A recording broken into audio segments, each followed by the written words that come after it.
My name is Debbie Moscato, and I'm from Atlanta, Georgia, and I'm excited to join you for what is my 5th Principles First Summit. Yeah, it's awesome. It's my pleasure to introduce our next panel, the Law Enforcement and National Security Battlefield.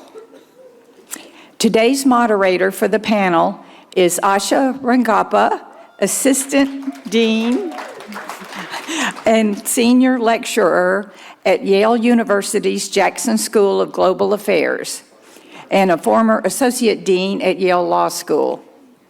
Asha served as a special agent in the New York division of the FBI, specializing in counterintelligence investigations. And she is also co-host the legal podcast, It's Complicated. And welcome, Sasha, in the panel. Yeah. Thanks, Mom. No. Thanks so much. I guess I'm excited for this panel, but not for the context that we have to talk about this in. But I want to quickly I'm sure you know both Frank and Glenn, but I want to quickly highlight a couple of things about their bios because it's relevant to some of the things that we'll talk about. Frank was an FBI special agent for 25 years. He led teams and field offices across the country and was the FBI's chief inspector. He retired as the assistant director for counterintelligence, oversaw all espionage investigations across the government, and briefed Congress, DNI, and the White House. You've probably seen him on MSNBC, and he's written 2 books, The FBI Way and The Long Haul, which is excellent, and I highly recommend it. Glenn Kirschner is a former federal prosecutor with 30 years of trial experience. He served in the U.S. Attorney's Office for the District of Columbia for 24 years and rose to the position of Chief of the Homicide Section. Prior to joining the D.C. U.S. Attorney's Office, he served more than 6 years on active duty as an Army Judge Advocate General, JAG, prosecutor. I didn't know that, actually. Trying court-martial cases and handling criminal appeals, including espionage and death penalty cases. He has also been an analyst on MSNBC, though now he has an independent YouTube channel and podcast, Justice Matters with Glenn Kirschner. Hit subscribe. Hit subscribe. Okay, so the title of this panel is the Law Enforcement and National Security Battlefield. And, you know, the Justice Department, the FBI, the intelligence community has had battlefields in the past, but they have typically been taking place in an external threat landscape. The war on drugs, the war on terror after 9/11. But now the battlefield is the government itself. We have an insider threat, and the Trump administration is at war with its own agencies, including the Justice Department and the FBI. So, Glenn, I want to start off by kind of reminding us what normal looks like, okay? Especially in the Justice Department and the D.C. U.S. Attorney's Office. You know, even in Trump 1.0, the Justice Department functioned generally normally. You know, but these institutions are designed to withstand changes of administration, changes of policy priorities. So can you just talk about what that should look like? How do line attorneys relate to the U.S. attorney, to Main Justice? How do they get assigned cases? And what are the considerations to normally pursue an investigation? Yeah, so in my a little over 30 years as a federal prosecutor, first as an Army JAG and then as a federal prosecutor, specifically in Washington, D.C., you all may know that we've got Main Justice, right? That big, ugly building between Pennsylvania and Constitution. I don't say it's the land where the bureaucrats dwell, but, you know. And then you have 93 United States Attorney's offices all around the country and in the territories. I worked for decades at the largest one, the U.S. Attorney's Office for the District of Columbia, where we were the only U.S. Attorney's Office that not only did all of the federal prosecuting, so I prosecuted RICO cases in federal court in Washington, D.C., but all of the local prosecuting. We're like district attorneys for the District of Columbia. We do it all because there is no, D.C. District Attorney's Office. Now, in my time as a Fed, I served continuously under every president from Reagan to Trump 1, retiring from the department in 2018. I worked for 10 United States attorneys.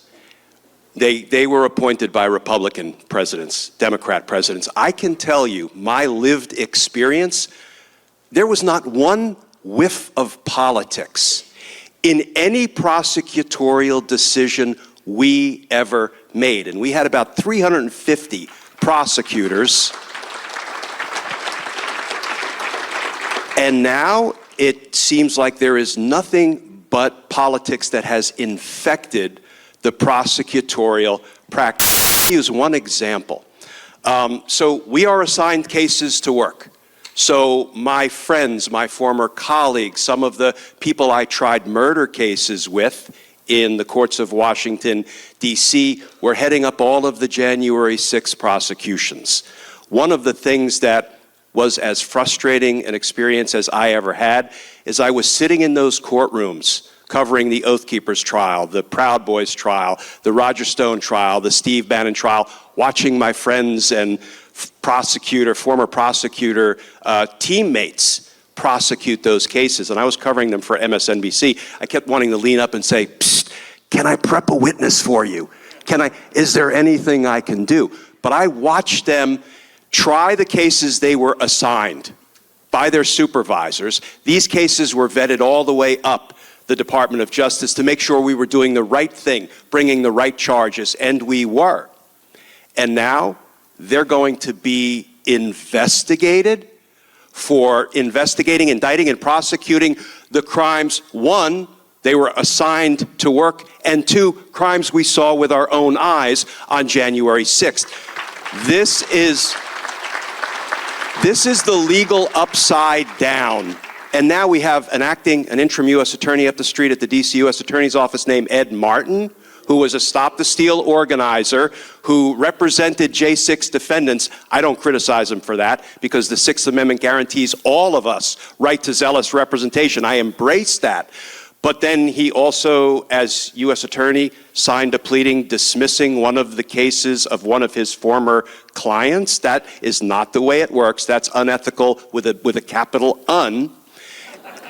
And what he just did, and I promise I'll stop after this, what he just did to a friend and former colleague of mine named Denise Chung. Denise, should I wait there? I want you to wait on that. I'll wait on that. But can you add one more thing about the decision to prosecute and sufficiency of the evidence? Because I think that's really important, if you can, because then I want to kind of tie that into what Frank will talk about. You know what? Federal prosecutors, and I'm not saying they're better or worse than the states. Federal prosecutors prosecute this many cases. The state district attorneys and Commonwealth's attorneys and states' attorneys prosecute this many, 99% of the cases. What I can tell you is the feds don't bring cases unless they are damn near rock solid. We need admissible evidence that we believe leads us to a reasonable likelihood of a conviction. And so when I hear, for example, that U.S. Attorney Ed Martin wants to investigate prosecutors because they decided to pursue a charge of obstructing an official proceeding, 1512 charge, obstructing Congress, which was vetted all the way up the chain at the Department of Justice. And 20 federal judges said, of course that's an appropriate charge. But a handful of Supreme Court justices said, we don't think so. And now these prosecutors are going to be investigated because it was the wrong thing to do to bring those charges. We are living in the legal upside down right now. Thank you. So Frank, similar question. You've been talking and writing, as I have, about the Attorney General guidelines and why they're important. So can you talk about the history of these guidelines, the role that they play in the FBI, and why they're important? Yeah, I'd be happy to. So for those of you thinking, I've got to go to the restroom and Frank's about to talk about the history of guidelines, and this might be a good time to leave, I'm going to promise you this is better than you think. It's also worse than you think. So here goes. Look, why do we even have guidelines? And why are they not laws? I'll get to that in a second. Where did we get our guidelines from in the FBI? Horrible abuses that were discovered after J. Edgar Hoover, right? So for real quick, most of you in this room know I don't need to go through these, but it's worth going through because we're going to go through it again. And it's probably going to be worse. Illegal wiretaps, what the FBI called black bag jobs, breaking into people's homes and planting bugs, planting evidence, taking away things. It gets worse. How about writing a letter to Martin Luther King suggesting that the only way out for him is suicide, authored by J. Edgar Hoover?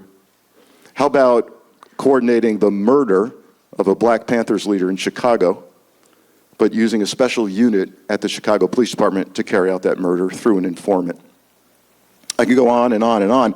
I want to add that if you think J. Edgar Hoover was rogue and doing this by himself, and therefore there's lots of things in place now that could stop all of this, I will remind you that history has discovered that he did these things with the blessing of at least two presidents, Nixon and Johnson, and at least one attorney general, Robert F. Kennedy, who surprisingly knew darn well what J. Edgar Hoover was doing.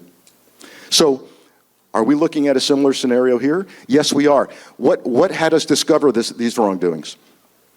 A burglary. A burglary into a little satellite office of the FBI in a place called Media, Pennsylvania. And what did those burglars find? They were activist burglars, by the way. They just grabbed all the files they could and walked out. They really didn't know what they had. They just knew they had FBI files. They handed them to some reporters. And the reporters went, what is this code word called COINTELPRO? Counterintelligence project, counterintelligence program. That's when the reporters started digging and finding out there was an absolute project to go after and target and destroy anyone that Washington thought was a threat to them. A lot of those people were black people, by the way, who were perceived as a threat. A national security threat. Have we heard this before? That our own people are national security threats. So what happens? The Church Committee in Congress, led by Frank Church, says, you know what? We need guidelines. We need some rules for the road. We need you to have checks and balances before you go undercover, before you get a wiretap, you plant a bug, you got to go to DOJ, you got to do this, this, and that. But I'm here to remind people, so you might be going, this is good. I feel somewhat encouraged. There are some rules in place. Well, what are the rules called again? Guidelines, okay? And so how does the FBI even not break the law every day if they're just guidelines? Because of systematic supervision and oversight that's been in place for years. Every field office has at least one lawyer, maybe several, who do nothing but look at the paperwork. This is an affidavit for a search warrant. This is an affidavit for a Title III wiretap. I'm fly-specking every darn word. Undercover operation goes through oversight at many levels in the field, then at many levels at headquarters and at DOJ. And don't forget, the U.S. Attorney's Office is looking at all of this going, I don't think so. I don't think you have it. So, you can kiss that goodbye, in my opinion. The U.S. attorneys have all been replaced. They'll be replaced with people, I hope, who are loyal to the law, but also they're going to be loyal to Donald Trump. And by the way, yes, in the training academy at Quantico, Virginia, agents have it drilled into their head. You will not violate the guidelines. You will not violate the Constitution or the law. But you know what? There's a hiring freeze. And now we've learned that the next agent class that was on its way to Quantico for training has been turned around. So what is training going to look like? What are special agents in charge of field officers going to look like? What are prosecutors in the field going to look like? We already know what Pam Bondi is about, and we already know what Kash Patel is about. So the concern here is that we are potentially destined to repeat the abuses and maybe even worse. Yeah, and I'll just add, Frank, it's not just guidelines, it's the Attorney General guidelines. These are promulgated from within the Justice Department. They can be rescinded by the Attorney General. In addition to the court orders that get vetted, search warrants, et cetera, there's a long runway between when an investigation starts and you even get to that point. And that's what the church hearings really highlighted, is there are a lot of intrusive investigative techniques that actually never go in front of a court. Right. They are actually internal, going through your trash. Even electronic surveillance that was justified under the W administration for being national security that, bypassed the warrant process. So yeah, go ahead. Just real quick on that. Great point and kind of logical progression from what I was talking about, because We've heard a lot about we're going to open cases on agents who worked January 6th, right? We're going to open cases on prosecutors, blah, blah, blah. So there's a preliminary inquiry that you can open. What's the predication for that? And by the way, I think the word predication is going to be something we're hearing a lot about because it's going to be widely ignored. Tell them what predication is. Yeah, so predication for a PI, a preliminary inquiry, is a reasonable suspicion that a crime might have been committed. That's it. And the only thing that's holding back has held back the FBI from really violating citizens' rights is lots of oversight and training. A PI, what can you do under a PI? As Asha alluded to, a hell of a lot. On reasonable suspicion, you're allowed to develop an informant against your target. You're allowed to go through their trash. You're allowed to look at their U.S. mail before they get it and not open it, but it's called a mail cover. You can look at the outside. What do you find out from the outside of an envelope? Who your bank is, who your phone carrier is. Lots of interesting stuff on the outside of your mail. So all of this, surveillance, all kind, pretext undercover work, all of that can be done under a PI. Yeah, pen record. Pen register on who you're calling and who's calling you. Yeah. Pro tip, keep your trash right at the end of your driveway, because then actually it's off limits. Once it's on your curb, it's fair game. Tips that we didn't think we would need. Come for the panel, learn how to resist tyranny. So we now know what predication, the guidelines. So now let's talk about the slew of resignations that we have seen in the last couple of weeks. We had the U.S. Attorney for the Southern District of New York, Danielle Sassoon, an attorney, Hagan Scotton, who resigned over the Eric Adams case, as did several people from the Public Corruption Department. And then this one didn't get as much attention. You were starting to talk about Denise Chung from your home office, the D.C. U.S. Attorney's Office, who was asked to open another investigation by the U.S. Attorney. So tell us, what I wanted you to do is, how extraordinary is this? What alarm bells is this setting off for you? What kind of lines would need to be crossed for so many prosecutors to be resigning so quickly? Yeah, I mean, when Emil Bove, I may be mispronouncing his name, and honestly, I don't care because I'm from Jersey and I'm a gutter kid. This is the way I play. When Bove tried to transparently, corruptly dismiss the Mayor Adams prosecution, right? He said, look, has nothing to do with the evidence or our legal theory of the prosecution. Oh, we could convict you.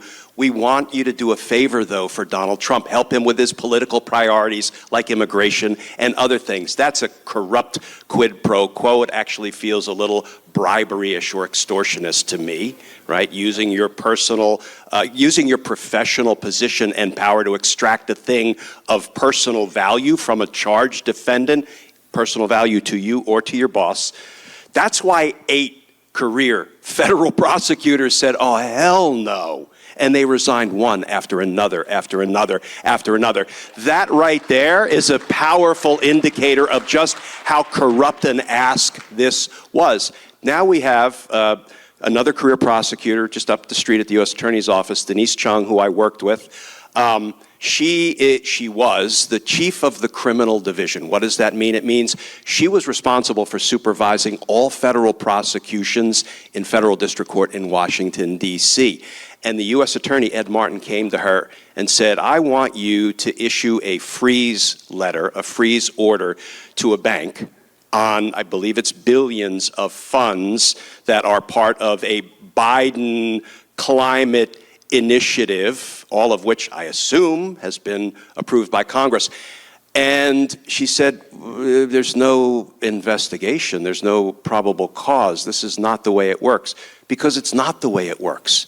The way it works is before we order banks to put a freeze on funds, that would be a seizure. That requires probable cause.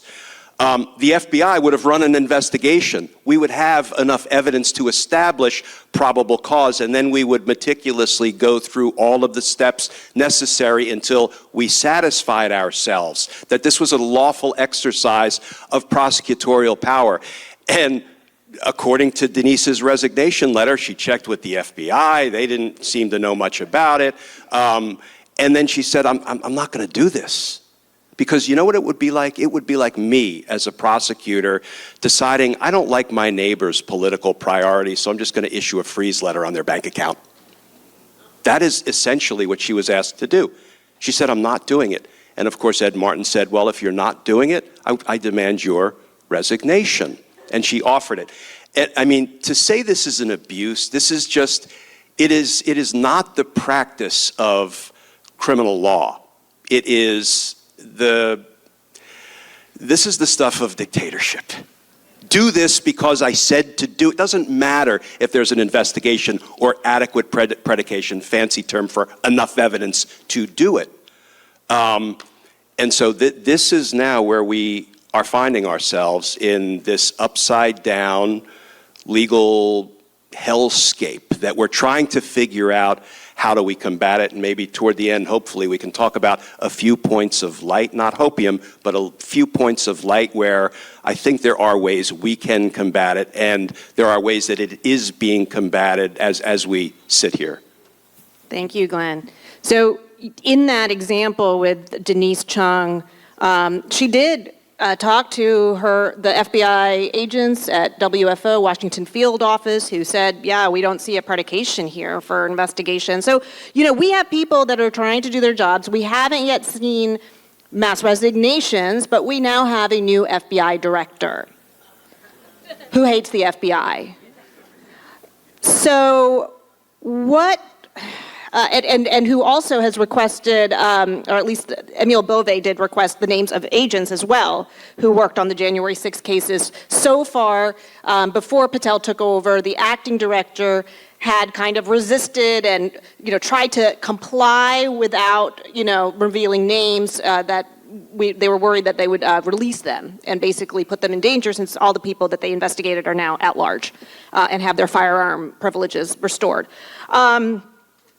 What are we looking at in terms of mass firings at the FBI? What are the implications of this? Who would replace them? What kind of temperament would they have? I mean, you and I have been through the vetting and training process at Quantico, which is a really high bar. And how does this impact American safety and national security? I know that's a lot, but I mean, just to kind of put it all together for us. That is a lot, but some of it's rhetorical, isn't it? I think we know some of these answers, sadly. Let's talk about national security and for a moment, and the impact on national security that mass firings, or even really the damage has already been done, quite honestly, with threats of mass firings, threats to agents that I want your name. I'm taking names because you were assigned a case called the January 6 investigation, and you worked it. You may have even gotten convictions and guilty pleas in many of the cases. And now I want your name. Because why? I'm going to investigate whether you acted ethically and lawfully or with partisanship. Huh? I don't know. I got this case, and the guy's not even, this thing happened in Washington, but the guy lives in my district in Alabama, and I was told to go arrest him and get the established warrant and swear out an affidavit. It means that agents are now truly questioning in the field whether they're going to face investigation or termination because they were assigned a lawfully assigned case that was well predicated. Don't forget, many of these January 6 knuckleheads had themselves on video. They live streamed it. That's you want to talk to a prosecutor about what that is? That's gold. That's you, isn't it? Well, it looks like me. That's your guilty plea right there. So number one, the morale is at the bottom right now. People who are eligible for retirement, particularly at headquarters, are leaving. Their resumes are out circulating right now. If you're looking for a really good employee, get an FBI agent, get their resume. Okay. The other thing I'll note is, from a national security standpoint, Pam Bondi has already done away with Foreign Influence Task Force. So it's not about it's not just about is the FBI going to gin up on me and investigate now. It's what they're not going to investigate that's going to impact national security. So I'm a counterintelligence guy. I work foreign threats. You just did away with the Foreign Influence Task Force. What does that tell agents? We don't care about adversaries. And by the way, we don't have adversaries. Everybody is a friend. And so we don't really care if they mess with our election process or bribe people. We're unlikely to see many FARA violations, Foreign Agent Registration Act. Not going to see a lot of those anymore because you know what? Most of the Trump administration's already violated FARA. You know, Pam Bondi had a contract with the country of Qatar. I mean, what the heck, right? Who's coming to replace? Well, first of all, right now, no one, because we think government's way too big. And by the way, yeah, parts of the government could be bloated. I can tell you this, it's been well established that the FBI is understaffed, and particularly understaffed in the area of cybersecurity. So who's replacing them? You can throw out the whole training curriculum at Quantico. You can start hiring agents, candidates who have answered the question, who did you vote for, or you're not getting this job, and now change the training curriculum to say, the guidelines are just guidelines. Your orders come from the White House and from DOJ, right? Which is, you talked about what's normal. That's not normal. As a street agent, I never had any contact with the White House, neither did my supervisor. No. You work a case because you've got the predication or you don't have it. So it's affecting national security. The other thing we learned just on Friday, Patel came in and said, I'm getting rid of 1,000 agents out of the building. Okay. I don't think he specified the names of those agents or where they're going, so you can imagine what dinner conversation was like for agents who are assigned to headquarters. I think we're going somewhere. I'm not sure. It could be a quarter of the building is going to empty out. He told additionally 500 non-agents that you're going next week to Huntsville, Alabama. Have a nice day. Okay. That's 2 congressmen who want more people in Huntsville, Alabama. So we're going to be smaller at the FBI.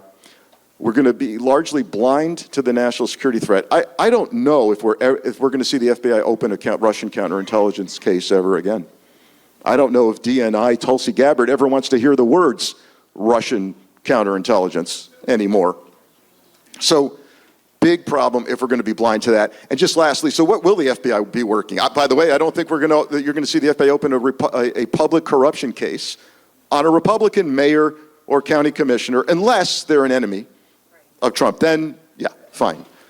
But what are they going to be working? Well, the words of Kash Patel can help us here. FBI agents are cops. They should be working rape and murder. Apparently, no one has told him, probably because he cleared out the 7th floor and told everybody to leave. He's literally sitting there by himself, not knowing what this button does. I swear to God, there's nobody there. And yeah, no one's told him that rape and murder in and of themselves are state crimes. The FBI doesn't work that. So I don't know what we're doing. Most field agents I talk to right now are Frank, I got to call you back. I'm out with ICE doing an administrative apprehension, and I don't even know what that is. That's what I'm hearing.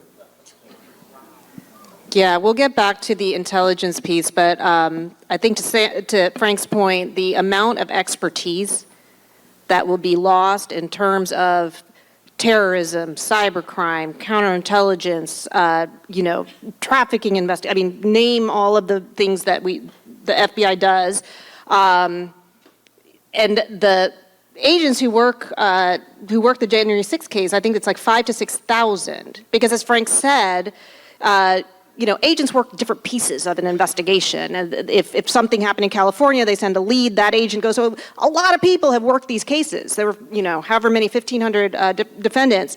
That's roughly 40% of the entire FBI force. And I'll add, you keep hearing the number 38,000 employees. Yes, but 14,000 agents. 14,000 gun and badge special agents. And where did most of the agents come from that worked January 6 cases? The Joint Terrorism Task Forces. So now you're telling those agents on JTTS, which literally keep us from a major terrorist attack every day, you're telling them, you're under inquiry. I'm under inquiry. Yeah. What does that mean inside the FBI? You can't get promoted. You have to go tell the AUSA you work with, I'm under inquiry for an ethics allegation. And can I Can't follow? go on a stand. Yeah, what does that mean? Okay, if you can hand that off to me now for a minute, because if an agent is jammed up like that, as a prosecutor, I can't use that agent. Let me tell you a fun fact about Kash Patel. You never thought you'd hear those two things put in the same sentence. So because the Colorado court in which Kash Patel testified in the Donald Trump insurrection litigation when the Colorado trial court judge ruled, of course Donald Trump engaged in insurrection, and the Colorado Supreme Court affirmed that ruling, and the U.S. Supreme Court didn't disavow it, didn't disagree with it, didn't vacate it, didn't touch it. So yeah, he's an adjudicated insurrectionist. He called, as a defense witness, Kash Patel. Kash Patel testified, and the judge concluded he was, quote, not a credible witness. What Frank just said about FBI agents having issues that preclude them from being used by prosecutors, the mother of all issues is a judicial finding that you are, quote, not a credible witness. I couldn't put Kash Patel on the stand in a simple assault case in the courts of Washington, D.C., because he would be cross-examined on, wait a minute, a judge found you are not a credible witness. So he would go on something called the Lewis list, which is a list of officers we can't put on the stand. And yet this man, who can't testify in a courtroom anywhere in the country, is going to be supervising special agents who are in courtrooms in the country every day, testifying, again, the legal upside down. So Glenn, I've been debating, so I don't know if people have seen my t-shirt. What's that? So I've been debating whether it's better for these people, be they agents, prosecutors, when the order comes, is it better to resign and do it publicly, because we've gotten some sunlight, right? With these letters that Danielle Sassoon and Denise Chung, they've laid bare what they're being asked to do. On the other hand, the goal here is to hollow out these agencies. The goal is to get these agents out, and who knows, maybe give all these January 6th defendants a badge and a gun. There is nothing stopping the Justice Department from doing that, and that will be your new FBI.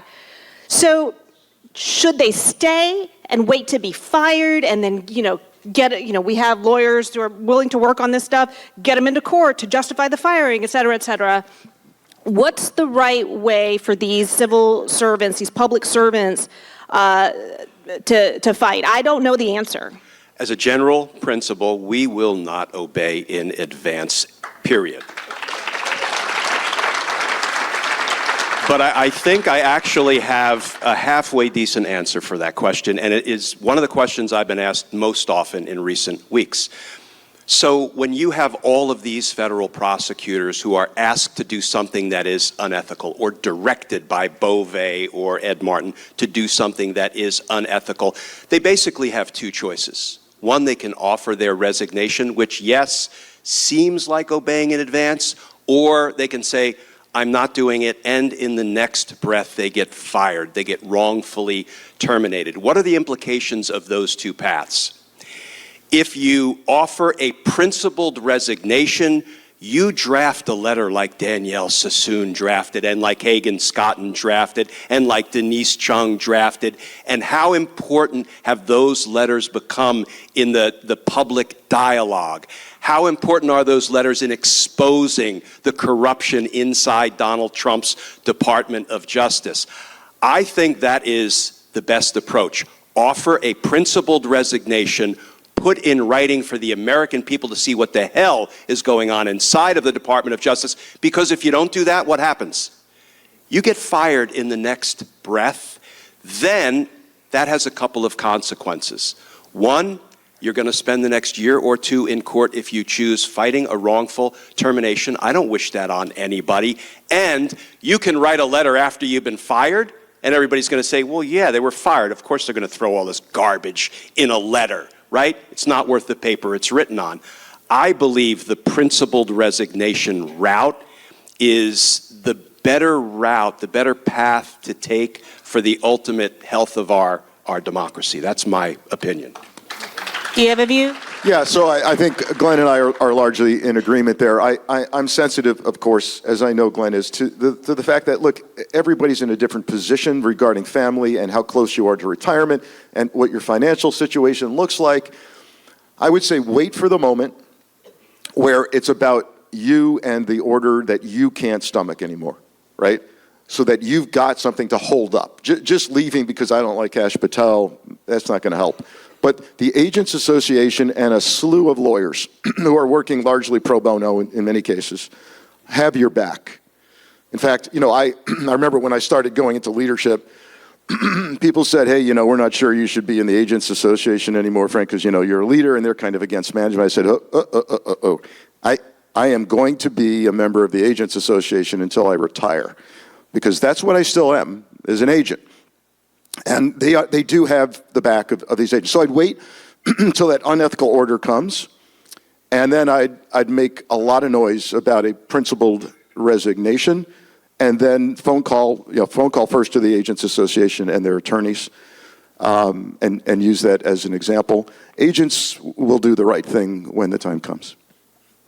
So I want to use our last few minutes to really look at the national security piece of this, because we are looking at law enforcement and national security. You hinted a little bit about not having a counterintelligence program against Russia. The Justice Department so the FBI has the primary jurisdiction for counterintelligence operations and counterintelligence monitoring in the United States. We monitor foreign spies. The Justice Department runs foreign intelligence surveillance.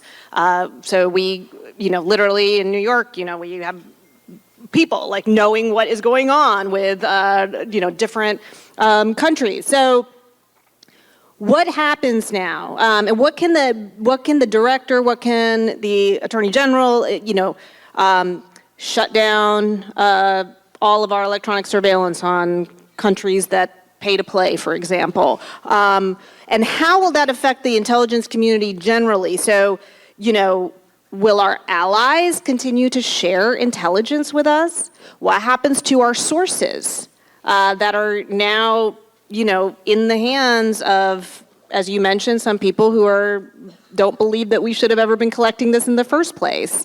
Where does this leave us just from the counterintelligence perspective? Yeah, I've already said and written about the fact that I believe we are less safe today than we were just a month ago.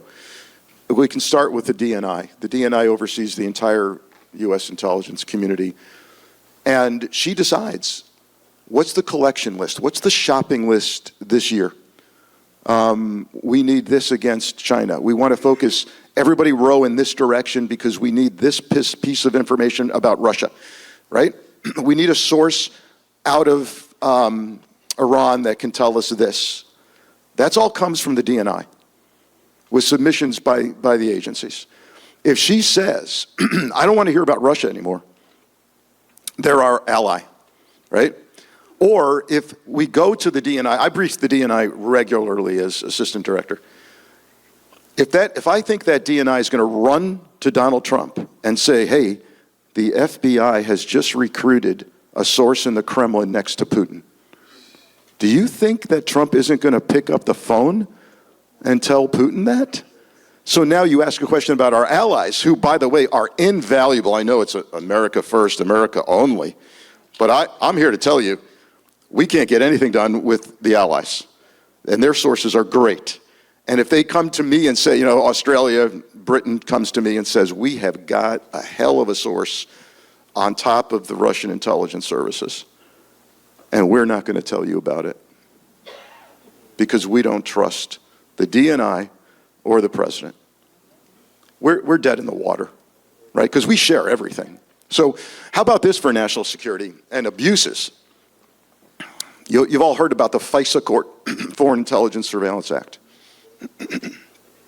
It's federal judges, who's the court? It's regular federal judges who get tapped on the shoulder and told, hey, it's your turn to serve on the FISA court. You're still a federal judge in your district, but you're occasionally going to rotate into Washington and you're going to sit in a skiff and you're going to hear requests from the FBI and the intelligence community for national security wiretaps. Well, Trump is going to change that rotation. They're going to be his judges sitting in that FISA court. And are they going to approve wiretap requests on certain national security threats? Are they going to go pick up the phone after a court hearing and say we just approved of a wiretap on the Russian ambassador? Where is that going? Our allies will not trust us, and I'm afraid that we're very open and vulnerable. Thanks, Frank. I'm going to let you have the last thanks, word. Frank, for scaring the bejesus out of everybody. Okay, we got 1 minute left, and can you end on a high note? Yeah, yes. Yes, that's a tough act to follow. Points of light. There are points of light out there. I believe the federal judiciary, the trial court judges, particularly up the street in Washington, D.C., they are loyal to the rule of law and the Constitution. And I don't look forward to the first vindictive, baseless, evidence-free prosecution that the Trump Department of Justice will bring. It's coming. But boy, when they try to bring it, they're going to get that vindictive prosecution crammed down their throats, figuratively speaking, by the trial court judges in Washington, D.C. Now, I'll set aside the Supreme Court for a minute, but the trial court judges around the country, even most of the Trump-appointed judges, just like when there were 60 election challenge cases filed back in 2020, what did we see? The federal trial court judges held strong, and I believe they're going to hold strong. Now, but what about if the administration doesn't comply with court orders? That's coming, because Donald Trump is dying to plunge us into a true constitutional crisis. Here's what I would offer. The United States Marshal Service, I worked with the men and women of the Marshal Service for decades. When they say they always get their man or their woman, they really do. They are a crack outfit. And the federal law, I think it's 28 U.S.C. 566B, for anybody scoring at home, says, even though they're part of the Department of Justice, they're part of the executive branch, the U.S. Marshal Service shall enforce federal court orders and commandeer any assistance they need to make it happen. I believe the good men and women of the Marshal Service will abide by the law. They may end up having a corrupt leader. I don't know. I know Donald Trump just named somebody as the director of the Marshal Service.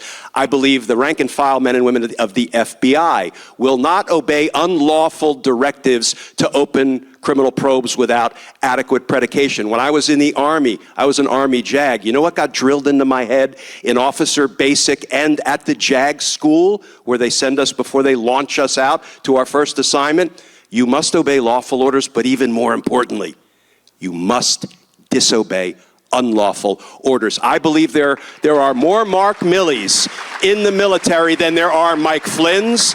And I think where the rubber meets the road, when this gets as ugly as it's going to get, where the rubber meets the road is, will the military hold strong, or will they bow down to a dictator and violate their oath to the Constitution? And I believe in Mark Milley's words that we do not, show loyalty or fealty to a king or a dictator or a tyrant. We in the military show loyalty to the Constitution, and I don't think the military will obey unlawful orders. At least that is my fervent hope.